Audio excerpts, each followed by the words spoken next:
Okay, so we're at the Elkhart County 4-H Fair. This is the recap video for Brook Pointe's booth.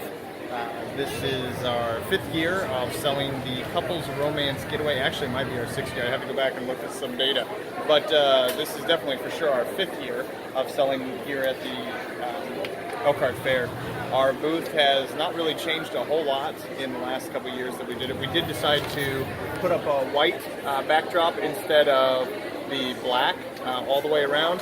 So that's a little bit different. I've got 14 items here. I'll kind of run through them real quick so that way everybody's on the same page.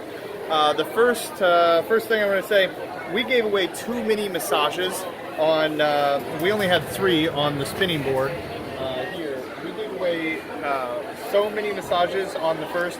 We need to keep like the massages on like the 00 as like the primary winning package.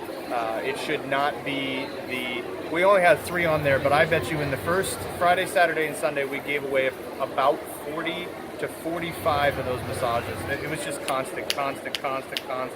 And it's just like, we changed it around, so it was mostly, the candy winners at that point in time. We did give away a lot of swim passes. I'm estimating that we gave away about 100 swim passes, and that was just on Friday, Saturday, Sunday too, and that was just too many.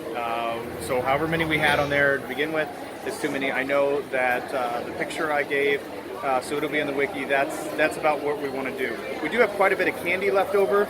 This bag was about 3/4 of the way full, and it's still at least half full.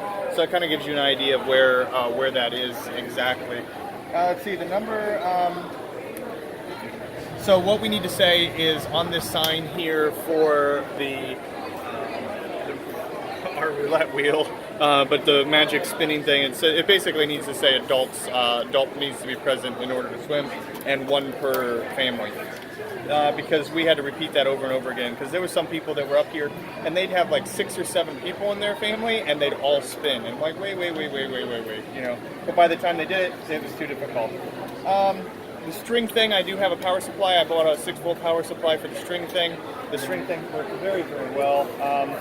But the Form 1535, it definitely has some typos on it. We also added the inventory on this too. If possible, it'd be great to fill in all of this space right here, so that way it doesn't extend. But I did add several of the inventory items that we need to have filled out for the next time, because it's just definitely handy to have all of that. But having the inventory so we don't have to take that all the time, that's great. Let's see here.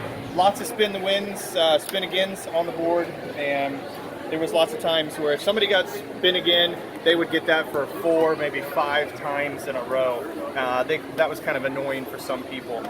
Let's see here. Rain killed the first several days of the show without a doubt. Friday, Saturday, and Sunday. Even if it wasn't raining, there was rain in the forecast.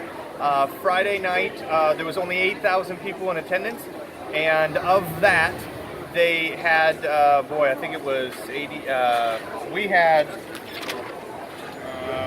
4,300 people come in, no, 2,400 people. So of that, we had about 25% of the people that actually came into the booth.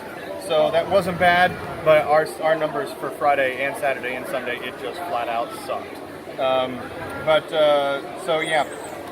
Right now, we're only down a handful of sales in comparison. So considering we're down 7 sales and we still have about an hour and 45 minutes left of the show to go, I don't think that that's terrible, considering that the first weekend was absolutely hideous. We did get copies of the fair numbers for all of the last booth attendance, for the gate attendance at the show, so that is really exciting. We don't have those numbers for the free day, but they do have it for the rest of the show. So that's pretty exciting that we had that information. We hope that we'll be able to do that and be able to trend some of that data to see, because I know that the number of people that come into this booth or into this building is going down every year, and that's rather frustrating. But regardless, let's see here. What else do I have? The Swiffer Jet, we do have a container of Swiffer Jet wet, and we go through 1 container in 9 days, which is about right. Let's see here. The photo album. We do have a photo album here. Let's go through this real quick. and I will show you the photo album. We kind of flip through these pictures. You know, people want to see the property. I think all the property pictures need to be together. They need to be organized in the right the right section. I'm going to bring this back with me so we have this with us, and we can organize the pictures. But you can see the pictures that we have. We need to make sure that we don't have duplicates. And this picture needs to go because that's the old version of the meeting room. That's okay, but it's kind of older. All the cabin pictures need to be in here, but we need to put in here like murder mystery pictures and more wedding pictures and fall festival pictures. Basically all of that other stuff needs to be put in here. There is quite a few pictures in here that we can fill in, and so we need to go on Facebook and get as many of those pictures downloaded that we possibly can and get that photo album repopulated. Let's see here. I have been thinking about possibly I need to get a smaller one of those spinners and actually take that to the Indianapolis show and give away prizes just like what we do there, just like what we do here. Just have to think about what would work and what would not work at the Indianapolis show. So something to think about big time, because it definitely draws a crowd. I mean, every day was always, our scan percentage rate was at least 2%, if not 4%, and sometimes almost 5%. So that is tremendous compared to what it used to be, around 1% all the time. Let's see here, what else do we have? Talked about the scan capture rate. On the lead cards, our lead cards that we have right here, let's see here.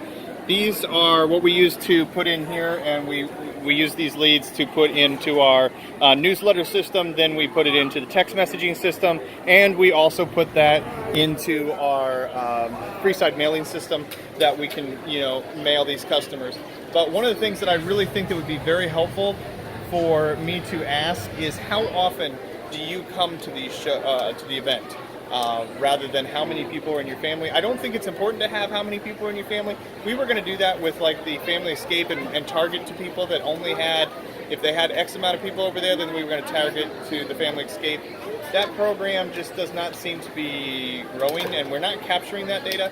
So there's a couple things I need to do. Is I need to figure out if I'm going to keep that on there, and also add the fact that they can, or you know, how often do they come to this event?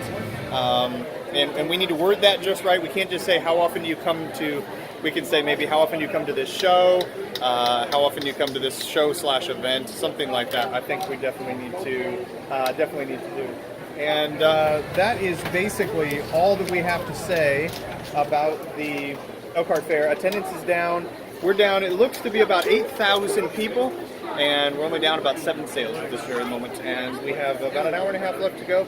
But the inventory thing really, really helped. So anyway, that is Sean's here pitching a sale. So we still have some more time left. It's been a good fair, other than the first weekend. I'm tired. I'm ready for a break. I know Sean's tired. And it's been a good week, and so thanks for everybody for all your help this week, and have a good one. We'll see you next year at the Elkhart County 4-H Fair.